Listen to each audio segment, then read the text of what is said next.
Welcome back. Joining me now is junior kicker Nick Dace and sophomore wide receiver Jeff Stolzenburg. Guys, thanks for joining us. Thanks for having us. So Nick, we'll start with you. Obviously, you break the North Central distance record for a field goal twice in the same game. What was going through your head as after you made that first one and then the second one? I was just happy to be given the opportunity. You're not given those opportunities too often, so when you are given them, you like to capitalize. So I was happy to do that on Saturday. And Coach said he hopes you were going out there thinking, all right, this is the game winner. I got to make this. Do you sort of think that every time you're going out there for a field goal? Definitely. Every kick's important. No matter what time it is during the game, you don't know what it's going to mean at the end of the game. It can mean, going ahead by 3, going ahead by 1, or tying the game up to send it into overtime. So, yeah, I try to go out there with an attitude of every kick's important. And Jeff, you helped the Cardinals put some points on the board, too, with your hands there, catching 2 48-yard strikes from Spencer Stanek. How was the offense working in this game against Stout? Coach Jeff really drew up a good game plan. We watched a lot of film that week, and we just knew that the middle of the field was going to be open. And when I caught the ball, it was like I was a little bit shocked myself on how open I was. But, yeah, we everything worked, and it was good to go. Well, at least you weren't too shocked to drop the ball. Yeah. That's always a good thing.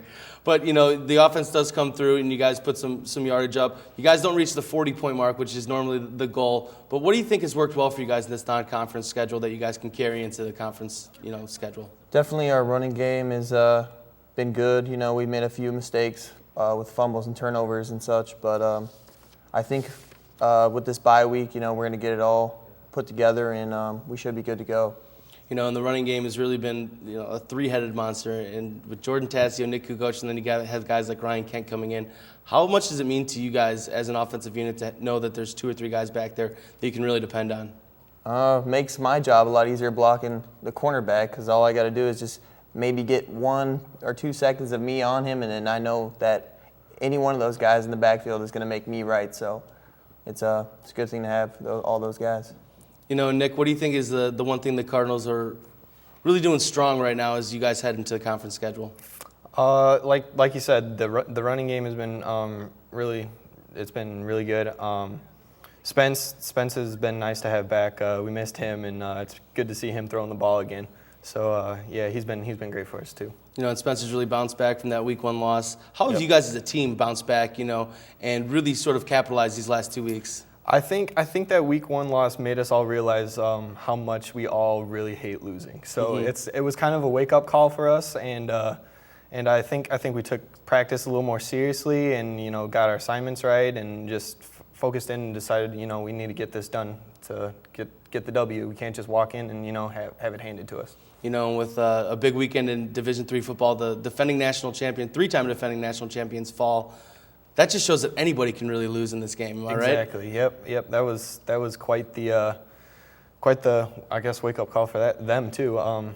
But yeah, it was I shouldn't say it was nice to see, but I mean it's okay to cheer for them to lose. It wasn't nice to see, but I mean it was just kind of it was just a wake up call to see that even the best can go down if they're not playing up to speed.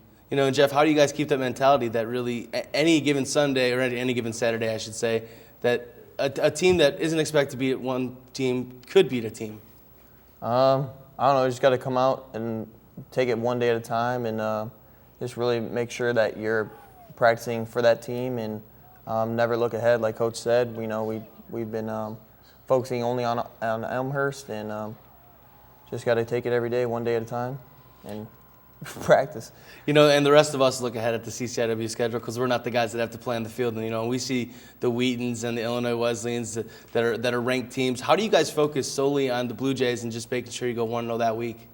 Like I said, just one day at a time, and only focus on the one team and that day of practice, and then make sure everything's good to go by the time it comes Saturday. Nick, you usually have one of the best seats in the house when these guys are on the field. What have you seen from the defense, especially the secondary, that have really put some pressure on the opposition? It's really exciting to watch. I mean, coming from a kicker standpoint, there's never a time where I'm on the sideline, just relaxing. I always got to be on the ready because that defense is, turnovers, picks, fumbles. So they've been really fun to watch. And speaking of you individually, you've already rewritten the Cardinal record books a little bit.